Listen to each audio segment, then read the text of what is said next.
और आज की इस वीडियो में हम डिस्कस करेंगे कल वाले एक्सपीरियंसेस। ठीक है, तो फर्स्ट क्वेश्चन हमारे पास है 11.2 decimetre cube of a gas at STP has a mass of 22 gram, identify the gas. तो इस तरीके से आपको इजी सा क्वेश्चन मेंशन होगा, आपने ऑप्शंस को देखना है, लेकिन इसके लिए ज़रूरी है कि आपको जो ऑप्शन मेंशन है उसके जो मोलर मास है वो आपको पहले से पता होना चाहिए। ठीक है, अगर वो आपको पहले से पता ना हो तो फिर ये क्वेश्चन सॉल्व करना थोड़ा सा मुश्किल हो जाता है। ठीक है, अब इसको सॉल्व किस तरीके से करना है, बहुत इजी सा मेथड है। सबसे पहले आपको ये फार्मूला पता होना चाहिए कि number of mole is equal to volume given at STP, जो कि आपको मेंशन है 11.2, ठीक है, divided by molar volume of 1 mole of gas at STP, जो कि हमारे पास होता है 22.4 डेसीमीटर क्यूब पर मोल। ठीक है, ये भी डेसीमीटर क्यूब है। अब इसको अगर हम सॉल्व कर दे हमारे पास बन जाएगा 0.5 मोल्स। ठीक है, दूसरा फार्मूला जो आपको याद है वो है number of mole is equal to mass in gram divided by molar mass. ठीक है, अब हमें मास गिवन है, हमने फाइंड आउट करना है मोलर मास को। तो वो किस तरीके से हम कर सकते हैं, वो हम कर सकते हैं molar mass is equal to mass in gram, ठीक है, ये n इधर आ जाएगा और ये उधर चला जाएगा, ठीक है, डिवाइडेड बाय n। अब मास हमारे पास कितना है 22 ग्राम डिवाइडेड बाय 0.5 को मैं लिख सकता हूँ 1/2। ठीक है, अगर मैं 1/2 इधर लिखता हूँ, जब ये ऊपर जाएगा तो हमारे पास मल्टीप्लाई हो जाएगा और हमारे पास बन जाएगा 22 मल्टीप्लाई बाय 2, जो कि हमारे पास बनता है 44 ग्राम। ठीक है, अब आपने जो ऑप्शन मेंशन है उसमें से आपने देखना है कि 44 मोलर मास कौन से गैस का है। ठीक है, सो अगर आपको पहले से पता है कि इस गैस का 44 है, ठीक है, सो उसको आप करेक्ट कर लीजिएगा। अब ये जो क्वेश्चन आया है इसका करेक्ट ऑप्शन है कार्बन डाइऑक्साइड। ठीक है, विच सेल लेक सेल वॉल, ठीक है, तो बहुत इजी सा क्वेश्चन है, plant, Panjai, slam mould and protozoa. तो इसका जो करेक्ट ऑप्शन बनता है वो हमारे पास है ऑप्शन नंबर डी। एंड इधर मैंने पूरी डिटेल मेंशन की, इसको आप देख लीजिएगा। प्लांट का सेल वॉल बना होता है सेलुलोज, अक्सर ये भी आ जाता है MCQs में, इसका बना होता है काइटिन से। स्लैम मोल्ड का कभी सेल वॉल होता है कभी नहीं होता, डिफरेंट स्टेजेस होती हैं। प्रोटोजोआ का बिल्कुल सेल वॉल नहीं होता, इसका सिर्फ और सिर्फ होता है सेल मेम्ब्रेन। ठीक है, अच्छा जी, stinging cells in the phylum Cnidaria, यानी जो पाइलम नाइजीरिया है, आपने एनिमिलिया का चैप्टर पढ़ा होगा, डाइवर्सिटी अमंग द एनिमल्स, इसमें एक पाइलम है पाइलम नाइजीरिया, इसमें एक स्टिंगिंग सेल होते हैं जिसके थ्रू ये अपना शिकार करते हैं। ठीक है, इसको हम कहते हैं नेडोसाइट्स। ठीक है, अब इसके एग्जाम्पल कौन से हैं इस पाइलम के, जो इसमें जो ऑर्गेनिज्म है, jellyfish, hydra, sea anemone and coral. ठीक है, अच्छा जी, नेक्स्ट हमारे पास है ये पाइलम नाइजीरिया के बहुत ही इंपॉर्टेंट कैरेक्टरिस्टिक्स है और ये रिपीट हो रहा है, तो आप इसको एक दफ़ा पढ़ लीजिएगा। ठीक है, फर्स्ट प्रीडेटर हैं हमारे पास, ठीक है, इसके साथ हमारे पास इसके टेंटिकल्स होते हैं और इसके जो स्टिंगिंग सेल है इसको हम नेडोसाइट कहते हैं। ठीक है, इसके साइमेट्री रेडियल साइमेट्री है एंड फर्स्ट नर्वस सिस्टम इसमें डेवलप हुआ है। ठीक है, ये सारी चीज़ें आप इसमें देख लीजिएगा। अच्छा, नेक्स्ट क्वेश्चन हमारे पास है recoiling and expansion of alveoli is due to, so the correct option is elastin. ठीक है, अच्छा, next question is which system is not affected by the acid rain, may be ये आपके बुक का कोई MCQ हो। ठीक है, तो इसमें आप देख ले हमारे पास respiratory, digestive, muscular and nervous system है। ठीक है, सो इसका जो मोस्ट अप्रोप्रिएट आंसर है दैट इज डाइजेस्टिव सिस्टम। ठीक है, ये does not come in direct contact with the environment. Respiratory आप सांस लेते हैं, अगर कोई ऐसी चीज़ है एनवायरनमेंट में तो उसकी वजह से हो सकता है। ठीक है, मस्कुलर जो एनवायरनमेंट डिफरेंट टॉक्सिन रिलीज करते हैं तो उसकी वजह से हो सकता है। ठीक है, but digestive is most appropriate. Nucleotide sequence from which protein synthesis start. ठीक है, सो प्रोटीन सिंथेसिस जिस न्यूक्लियोटाइड सीक्वेंस से स्टार्ट होता है वो कौन सा है, तो आपके पास इस तरीके से ऑप्शन मेंशन होगा। So the correct option is option number C, that is AUG। AUG stand for adenine, uracil and guanine. ठीक है, और ये हमारे पास कौन से फर्स्ट को एनकोड करता है, that is methionine. Apical dominance is due to which hormone, so the correct option is auxin. ठीक है, okay, so will let get started, here will is, तो जो वर्ड विल है जो कि सेंटेंस के स्टार्ट में आया है, इसका फंक्शन क्या है, तो इट इज़ इंटरजेक्शन। ठीक है, वाई इंटरजेक्शन और इंटरजेक्शन होता क्या है, ये हम माइल्ड सा छोटा सा जब पॉज लेते हैं तो उसके लिए हम यूज़ करते हैं। फॉर एग्जाम्पल अगर मैं बताऊँ will I am not sure about this, ठीक है, सो इसके लिए हम यूज़ करते हैं। अब विल डिफरेंट सेंटेंसेज में डिफरेंट फंक्शन देता है। ठीक है, फॉर एग्जाम्पल अगर मैं आपको बता दूं कि शी सिंग्स वेल, वो अच्छा गाती हैं। ठीक है, सो इसमें अब ये जो विल है ना, जो मॉडिफाई कर रहा है वर्ब को, ठीक है, वर्ब को मॉडिफाई कर रहा है, तो वर्ब को मॉडिफाई करने वाली चीज़ क्या होता है, एडवर्ब होता है। इस तरीके से ही इज़ वेल, वेल का मतलब इधर क्या है, हेल्थ। ठीक है। तो इसमें अब क्या है, ये इस प्रोनाउन को मॉडिफाई कर रहा है, तो हमारे पास क्या है, एडजेक्टिव है। अच्छा, इस तरीके से द वेल इज़ डीप, कुआं जो है ये हमारे पास क्या है, डीप है, ठीक है। तो ये भी हो सकता है, कंजंक्शन कभी कभार हो सकता है, but it is not formal, ठीक है। Acyl chloride is form by the reaction of carboxylic acid with, तो ये आपका ऑर्गेनिक केमिस्ट्री का रिएक्शन है, ठीक है। So the most appropriate answer is thionyl chloride. साथ में एक्सप्लेनेशन भी मेंशन है, इसको आप अपने बुक से भी रीड कर सकते हैं, इधर से भी रीड कर सकते हैं, ठीक है। Mole of oxygen required for the combustion of 1 mole of ethane, ethane के 1 मोल की कंबस्टन के लिए कितने मोल्स ऑफ ऑक्सीजन चाहिए, तो इसका मैं आपको शॉर्टकट फार्मूला बताता हूँ, ठीक है। ईथेन का फार्मूला क्या है, C2H6, ठीक है। इसके साथ आपने ऑक्सीजन साथ करना है, और कंबस्टन से हमारे पास प्रोड्यूस होती है कार्बन डाइऑक्साइड प्लस वाटर, ठीक है। अब आपने इधर से स्टार्ट लेना है, इधर कार्बन कितने हैं, 2 है, ऑक्सीजन हाइड्रोजन कितने हैं, 6 है, तो आपने इतने कार्बन इधर लगाने हैं, ठीक है। अब 2 कार्बन है तो इधर भी आप 2 लगा दें, ठीक है, 2 कार्बन हो गए।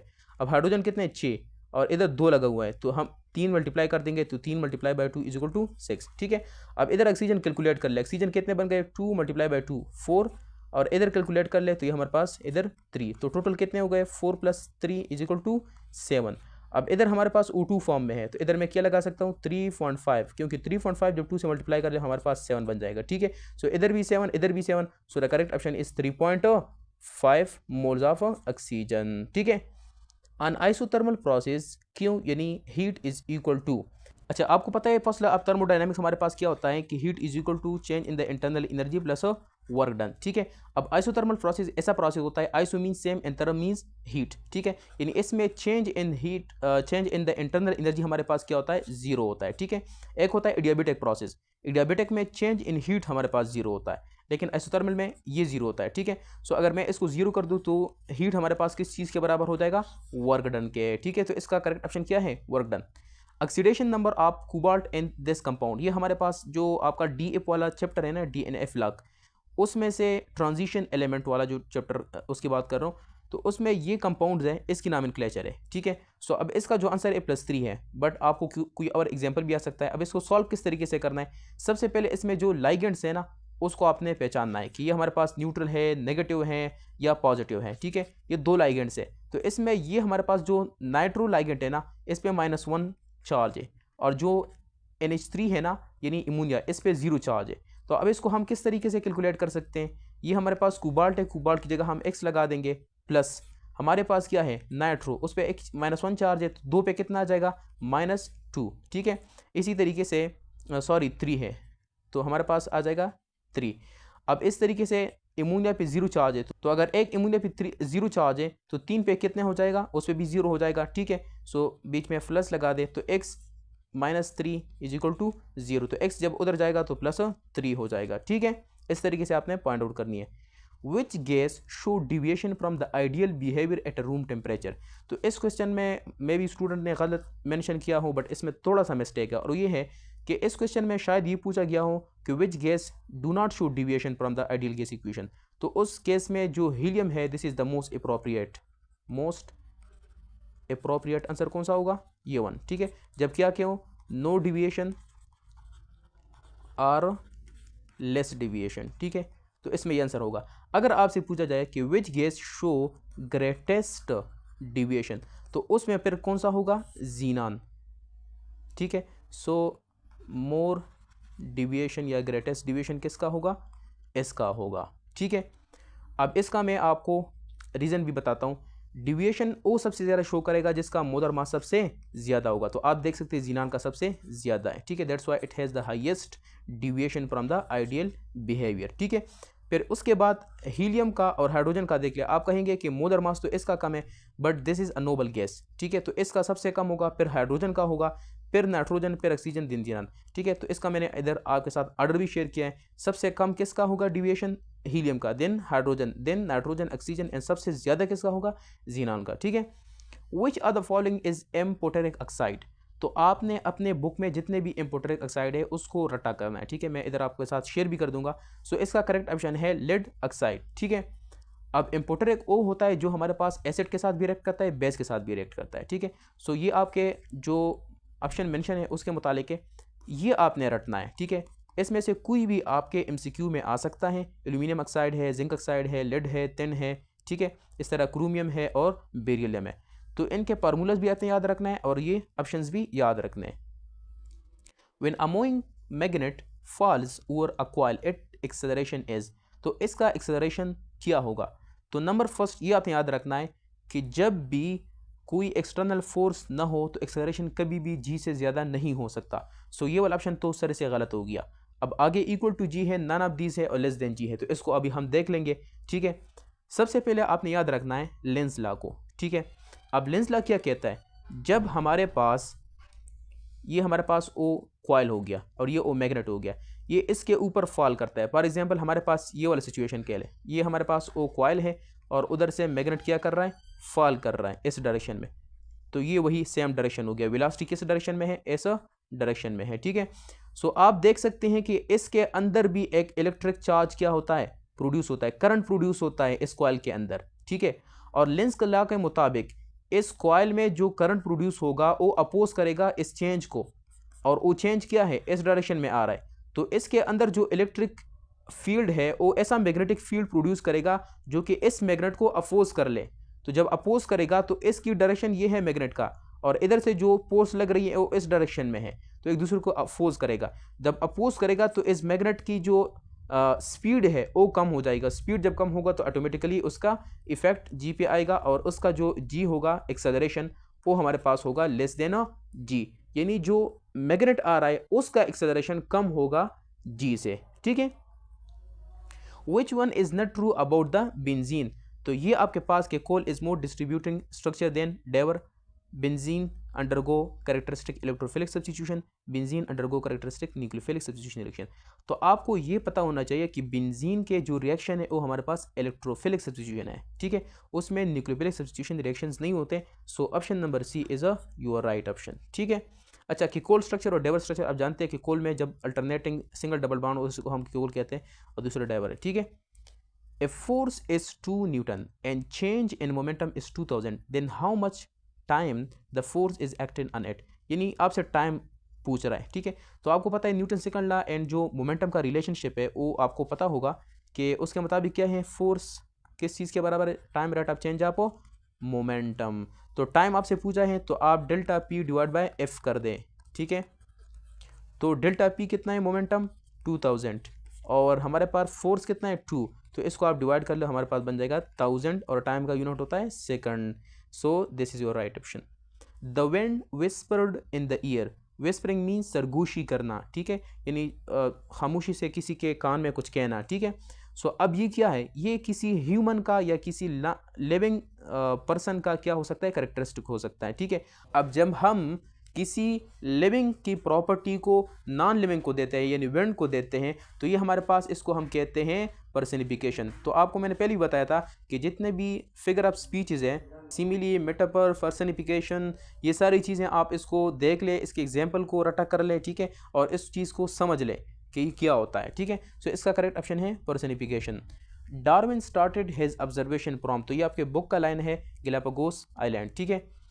Tiny needle-like structure found in the various marine invertebrate particular sponges is called spicules. If added wrong nucleotide mistakenly then removed by, तो ये आप एक पेडल बुक का और पंजाब बुक पे भी मेरे ख्याल से है बुक लाइन है, ठीक है। सो इसका करेक्ट ऑप्शन है डीएनए पॉलीमरेज 3, ठीक है, और उसमें जो स्पेसिफिक एंजाइम यूज होता है दैट इज एक्सोन्यूक्लियस, ठीक है। If one of the two plates is removed then electrostatic force is, देखिए आपका जो कैपेसिटर उसमें 2 प्लेट्स होते हैं, ठीक है। जब प्लेट्स कंप्लीट दोनों प्लेट्स एक दूसरे के साथ कनेक्ट होते हैं तो हमारे पास सर्किट कंप्लीट होता है और हमारे पास इलेक्ट्रोस्टैटिक फोर्स एग्जर्ट होता है, ठीक है। जब इससे आप एक प्लेट रिमूव कर दे तो वो जो सर्किट है वो इनकम्प्लीट हो जाएगा और चार्जेस के बीच में फ्लो खत्म हो जाएगा, ठीक है। सो electrostatic force is a 0। Splitting of the spectral line under electric field is called, तो इसको हम कहते हैं स्टार्क इफेक्ट। और ये पता नहीं कब से ये क्वेश्चन आ रहा है, बहुत पुराना क्वेश्चन है, पास पेपर में भी बार बार आ रहा है, ठीक है। और इसके साथ एक दूसरा ऑप्शन, एक दूसरा जो एमसीक्यू होता है वो ये होता है कि splitting of the spectral line under magnetic field, ठीक है, ये एमसीक्यूज भी आता है, तो उसको हम कहते हैं जीमान इफेक्ट, ठीक है। सो जीमान में एम आ रहा है तो एम से आप याद रखें मैग्नेटिक, ठीक है, और इलेक्ट्रिक से आप लिख ले स्टार्क या स्पार्क। सिनोनिम ऑफ ब्राइट, तो इसका सिनोनिम है इनकैंडेसेंट, ठीक है। अच्छा, क्वार्ट्रेन विद, क्वार्ट्रेन ऐसे पोएम को कहते हैं जिसमें हमारे पास कितने स्टेंजा हो, 4 स्टेंजा हो, ठीक है। तो ये केपी बुक में एक पेज पे सारी चीज़ें मेंशन है कि कौन से पोएम में कितने स्टेंजा होंगे, तो उसको हम क्या कहते हैं, ठीक है। सो शायद बाकी बुक्स में भी हो, लेकिन मैंने उधर देखा हुआ है, ठीक है। आई हैव हेard दिस कार, अब ये सेंटेंस मेंशन है और आपसे पूछा गया कि ये हमारे पास कौन सा टेंस है, ठीक है। सो अब इसमें देख ले हमारे पास क्या है, हैव आया है, तो हैव हमारे पास कौन से सेंटेंस की निशानी है, ये हमारे पास है प्रेजेंट परफेक्ट, ठीक है। क्यों, क्योंकि एक तो ये हेल्पिंग वर्ब आया है, दूसरा इसके साथ हेड आया है, head is third form of have, ठीक है। सो हमारे पास प्रेजेंट परफेक्ट टेंस में हेल्पिंग वर्ब होता है हैव और थर्ड फॉर्म आता है, तो इसका करेक्ट ऑप्शन क्या बन गया, प्रेजेंट परफेक्ट टेंस, ठीक हो गया। If length is halved then breaking strength of rope, तो सबसे पहले आपको फार्मूला का पता होना चाहिए कि breaking strength is equal to tensile strength, जो कि डिपेंड करता है कि वो मटेरियल किस चीज़ से बना हुआ है, multiply by cross sectional area, ठीक है। अब ये हमारे पास एक वायर है, इसको मैं 2 हिस्सों में डिवाइड कर दूं, ठीक है, ये मैंने 2 हिस्सों में डिवाइड कर दिया, तो आप मुझे बताया क्या इसका क्रॉस सेक्शनल एरिया चेंज हो गया, कम या ज़्यादा हो गया, नहीं, सिर्फ लेंथ में चेंज आ गया, लेकिन लेंथ तो इस फार्मूले में है ही नहीं, तो that's why it is a unchange, ठीक है। सो ऑप्शन जो है आपका अनचेंज है। The enzyme responsible for the splitting of the DNA strand is called helicase enzyme, ठीक है। साथ में मैंने एक्सप्लेनेशन